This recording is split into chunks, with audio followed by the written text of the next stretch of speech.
Okay, they are actually making the One Ring, not the normal spoiler of the One Ring that we saw the other day. This is the actual One Ring. A serialized one of one, the only one in all of existence, and it's going to be in a single collector's booster somewhere in the world. I cannot imagine the number of dealers and collectors who are going to be basically feral trying to find this thing. You know, it almost reminds me of how so many beings acted when they were around the One Ring itself in The Lord of the Rings. I mean, I guess I get it. It's pretty. The art's really nice too. I mean, maybe I could buy some collector's boosters to sort of try to... No, Wedge, stop it. Don't fall for it. I need to maintain control. But like, it would only be a few packs. No, Wedge, stop. Okay, I need to move on.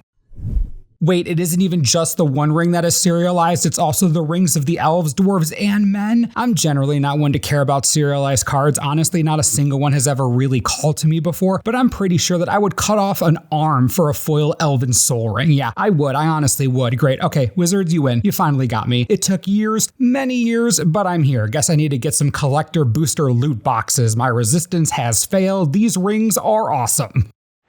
Frodo, Sauron's Bane, is 1 white for a 1/2 legendary creature halfling citizen. You can pay 2 hybrid white and black mana, and if Frodo is a citizen, it becomes a halfling scout with base power and toughness 2/3 and lifelink. You can then pay 3 black mana, and if Frodo is a scout, it becomes a halfling rogue with, whenever this creature deals combat damage to a player, that player loses the game if the ring has tempted you 4 or more times this game, otherwise the ring tempts you. Besides the fact that I love Figure of Destiny type cards, so I automatically love this one too, I need to know how easy it's going to be to have the ring tempt you. Frodo is basically a game winner by himself, but there have to be other ways to have the ring tempt you for it to be even at least a little bit viable. Now, if tempting isn't going to be incredibly difficult to repeatedly trigger, then I am all for building an entire deck around trying to get Frodo tempted and winning the game with that, but we'll have to see where the mechanic goes. Interestingly, tempting isn't a counter mechanic, so there's no way to proliferate it, so that's out, but I'm intrigued. I can't wait to see more.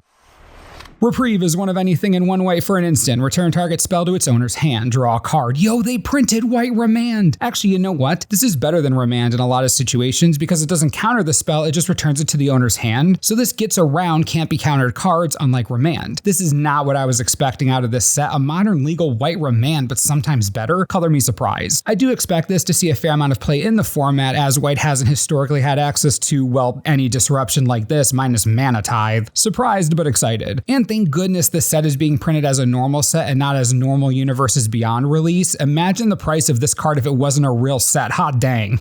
Samwise the Stout-Hearted is 1 of anything in 1 white for a 2/1 legendary creature halfling peasant with flash. When Samwise enters the battlefield, choose up to 1 target permanent card in your graveyard that was put there from the battlefield this turn, return it to your hand, then the ring tempts you. This is interesting. A 2-mana 2/1 with flash that recurs something recently dead back to your hand is an okay card, but I am 100% paying attention to that tempt mechanic here. It isn't going to be a consistent tempt card, which is a bit of a bother, but it's nice recursion and definitely goes with the Frodo we saw earlier, so it's neat stuff. You Cannot Pass is 1 white for an instant. Destroy target creature that blocked or was blocked by a legendary creature this turn. First, great use of the correct wording from the book. Very nice. Second, you can use this after blockers are declared, but before damage is dealt, so keep that in mind. And third, Daddy Gandalf is looking strong. Love the flavor in the set already. It is so good. Gollum, Patient Plotter, great name, is 1 of anything in 1 black for a 3/1 legendary creature halfling horror. When Gollum leaves the battlefield, the ring tempts you. You can also pay 1 black and sacrifice a creature to return Gollum from your graveyard to your hand, activate only as a sorcery. Okay, this right here, this is what I was talking about. I wanted a sign and here it is. Tempting is going to be very easy with a card like this. It's a 2-mana 3/1, so it's going to leave the battlefield a lot. Do you know how long 3/1s live? Trick question. They don't, they just die. Too aggressive and too flimsy to stay alive for long. And the best part, even if you don't have the recursion engine for Gollum, he doesn't need to die to be useful. The trigger says leave the battlefield. Who said that meant death? You can blink Gollum, you can ninjutsu him, exile him, basically anything you want as long as he leaves the battlefield as a result. And considering Frodo is in white, flickering is going to be comically easy. Yeah, this is definitely going to be a deck, tempting everyone with the 1 ring. I know it's a unique mechanic to this set, but I love it already. I'm so glad a card like this exists. Really puts me at ease knowing Frodo's ability will actually be valuable in games. And even without all that, look at that artwork treatment. I'm at a loss for words. That ring treatment especially, oh, I'm speechless.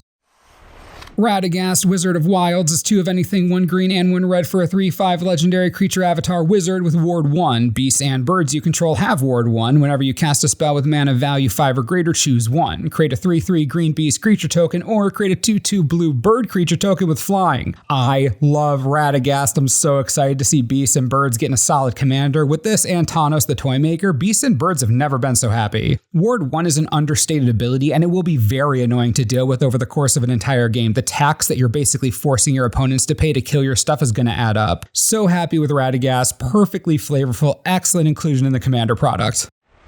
I am freaking out right now. It's Tom Bombadil. 1 white, 1 blue, 1 black, 1 red, and 1 green for a 4/4 legendary creature god bard. Amazing creature type, just perfect. As long as there are 4 more lore counters among sagas you control, Tom Bombadil has hexproof and indestructible. Whenever the final chapter ability of a saga you control resolves, reveal cards from the top of your library until you reveal a saga card. Put that card onto the battlefield and the rest on the bottom of your library in a random order. This ability triggers only once each turn.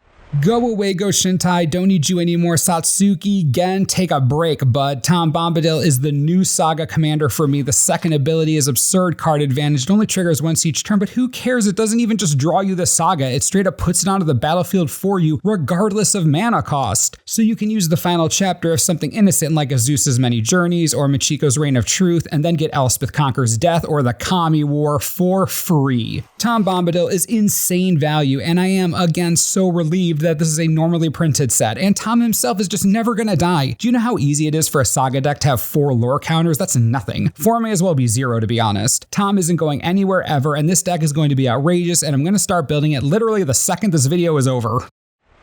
Sam, Loyal Attendant, is 1 of anything, 1 green and 1 white for a 2/4 legendary creature halfling peasant that partners with Frodo, Adventurous Hobbit. Yes, Frodo and Sam partners in the commander set. Oh yes, right, okay, continuing on. At the beginning of combat on your turn, create a food token. Activated abilities of foods you control cost 1 less to activate. Oh, this is so perfect. And yes, Frodo, Adventurous Hobbit is the face commander of this precon, which means that food is going to play a primary role in an entire commander deck that is led by 2 hobbits. This is my life right now. A food commander deck run by Frodo and Sam. Like, I'm having just the biggest nerd freak out ever in the history of existence right now. I cannot wait to see Frodo. This is hilarious. This whole thing is amazing and hilarious.